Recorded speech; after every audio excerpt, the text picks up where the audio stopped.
Solo levelling, जिसका मानवा read करके सब कह रहे थे this is the next big thing, this will broke the internet. मगर एनिमे के सीजन 1 ने इसके फैन बेस को 2 हिस्सों में बांट दिया। कोई इसे पीक लेवलिंग कह रहा था तो कोई इसके एनिमेशन को गाली दे रहा था। इसने तो इवन मिस्टर बीस्ट को भी अपसेट कर दिया था और इसका एक एपिसोड क्रंचीरोल में मोस्ट डिसलाइक्ड एपिसोड बन चुका है। आएंगे इसके बारे में भी बात करेंगे। तो सीजन 1 खत्म होने के बाद क्या सोलो लेवलिंग वर्थ वॉचिंग है या लोग जो कह रहे हैं वही सच है? चलिए देखते हैं। तो सबसे पहले आते हैं इसके स्टोरी पे। तो 10 साल पहले सडनली अर्थ पे गेट्स अपीयर हुए थे और इन गेट्स के थ्रू तुम डंजन्स में जा सकते हो जहाँ पे रहते हैं मॉन्स्टर्स, खुखार शैतान्स। नाउ यू मे आस्क, ये गेट्स क्यों अपीयर हुए? And the answer is I don't no.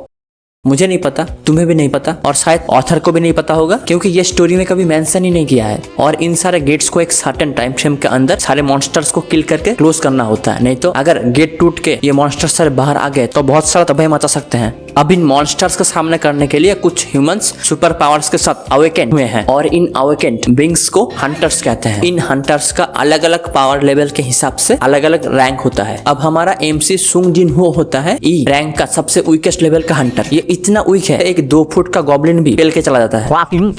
एक दिन कुछ सर्कमस्टांस के वजह से सुंग जिनहो को लेवलिंग अप का पावर मिलता है, मतलब ये अपना पावर लेवल इंक्रीज कर सकता है। यहाँ पे मैं बता दूं, हंटर्स अपना पावर लेवल इंक्रीज नहीं कर सकते हैं। जो जिस भी रैंक में अवेकेंड होता है, जितना भी एडी चोटी का जोर लगा ले, वही पावर लेवल पे अपना पूरा जिंदगी बिता देता है। तो अब संग जिनहो कैसे डंजन्स में जाके मॉन्स्टर्स को किल करके अपना पावर लेवल इंक्रीज करता है, ये स्टोरी इसके बारे में। ये कोई स्पॉइलर नहीं है, पूरा स्टोरी इसके ऊपर बेस्ड है। अगर तुम्हें कुछ क्वेरीज है तो तुम इस मानवा को रीड कर सकते हो। 1 से 2 दिन लगेंगे, पूरा मानवा कंप्लीट हो जाएगा। अगर तुम्हें पावर फैंटेसीज वाला स्टोरी पसंद है जहाँ पे एमसी कूल, बैडेस और ओवर पावर्ड है और फ्लैशी फाइटिंग सीन्स भी है, तो ये एनिमे स्लैश मानवा तुम्हारे लिए है। सोलो लेवलिंग को पसंद नापसंद करना ये तुम्हारे मूड पे डिपेंड करता है। मैं जब 12 आवर्स का शिफ्ट करके रेस्टोरेंट में पूरा दिन गान घिसने के बाद घर आ रहा था तो मुझे ये मानवा मिला था जिसको मैंने 1.5 दिन में रीड करके खत्म कर दिया था and I really love it. अब आते हैं एनिमेशन पे, जिसको लेके बहुत सारा कंट्रोवर्सी शुरू हुआ था। कुछ फैंस कह रहे थे कि animation quality is not up to the mark, A1 pictures ने डिसअपॉइंट किया है। तो बेटे बता दूं, हर कोई जुजुत्सु काइसेन और डिमॉन स्लेयर जैसा एनिमेशन क्वालिटी नहीं दे सकता और हर एनिमेशन सेम नहीं होता है। अलग अलग एनिमेटर्स के एनिमेशन को लेके अप्रोच, उनके प्रेफरेंस अलग अलग होते हैं। अगर तुम्हारा दिमाग इंस्टाग्राम पे सुंग जिनहो और सोलो लेवलिंग के कूल बैडएस एडिट्स देख के खराब हो चुका है तो तुम जाके वही सब देखो। और जो लोग कह रहे थे स्टूडियो ने पैसे नहीं डाले, उनके पास बजट नहीं था, अबे जो ओएसटीज के लिए हीरोयुकी सामानों को ला सकते हैं और सोलो लेवलिंग के ओपनिंग को पॉपुलर करने के लिए इंडिया के 2-4 यूट्यूबर्स को पैसा देके उनको इसके बारे में अच्छा कहने को बोल सकते हैं, तो बेटे पैसे की कोई कमी नहीं है, इनके पास बहुत पैसा है। और वैसे भी A1 पिक्चर्स ने सोलो लेवलिंग के ऊपर बहुत ही अच्छा काम किया है। फाइटिंग सीक्वेंसेस ने तो पूरा मेरा दिल जीत लिया है, खास करके लास्ट के 2 एपिसोड देख के मजा ही आ गया। ऐसा नहीं है कि बस फाइटिंग सीन से अच्छे हैं, इन लोगों ने कैरेक्टर डेवलपमेंट के ऊपर भी बहुत ही अच्छा जोर दिया है। मानवा में खाली हमको एमसी का ही कैरेक्टर डेवलपमेंट देखने को मिला था, मगर एनिमे ने साइड कैरेक्टर्स को भी बहुत ही अच्छे तरीके से डेवलप किया है। Chairman go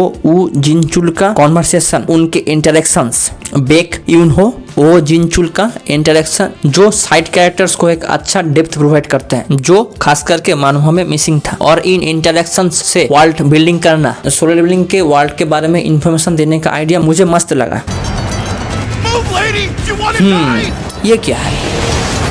now that's some character development. इसके लिए तो मैंने पैसा दिया। OST opening and ending, OST and BGMs are done by none other than Hiroyuki Sawano. तो OSTs में कोई कॉम्प्लेन ही नहीं है और एनिमे के एंडिंग और ओपनिंग में मुझे सबसे बढ़िया एंडिंग ही लगा। अब आते हैं कंट्रोवर्सीज पे। तो बात यह है कि एपिसोड 7 के बाद 7.5 करके ये लोग एक एपिसोड निकाले थे जो बेसिकली एक रिकैप एपिसोड था। इसके वजह से इस एनिमे को बहुत सारा हिट मिल रहा था और ट्विटर पे लोग गाली पे गाली दिए जा रहे थे और इवन मिस्टर बीस्ट भी इसके वजह से अपसेट हो गए थे। और क्यों ना हो भाई, अगर कुछ इशू ही चल रहा है तो एपिसोड मत निकालो ना, ऐसे रिकैप देने का क्या जरूरत। तो बस इतना ही, बकबक करते करते वीडियो बहुत लंबा हो गया। और मैंने स्प्रिंग 2024 सीजन में कौन कौन से एनिमे इंटरेस्टिंग होंगे और कौन कौन से एनिमे तुमको देखना चाहिए, मस्ट वॉच है, इसके बारे में एक वीडियो बनाया है। तुम लोग आई बटन पे क्लिक करके या फिर मेरे चैनल पे जाके ये वीडियो देख सकते हो। तो ये वीडियो अगर अच्छा लगा हो तो मुझे लाइक करो, सब्सक्राइब करो भाई, कर दो प्लीज प्लीज प्लीज, बहुत हेल्प होगा, मुझे मोटिवेशन मिलेगा अच्छा वीडियो लाने के लिए। अपने दोस्तों को ये वीडियो शेयर करो। Okay bye.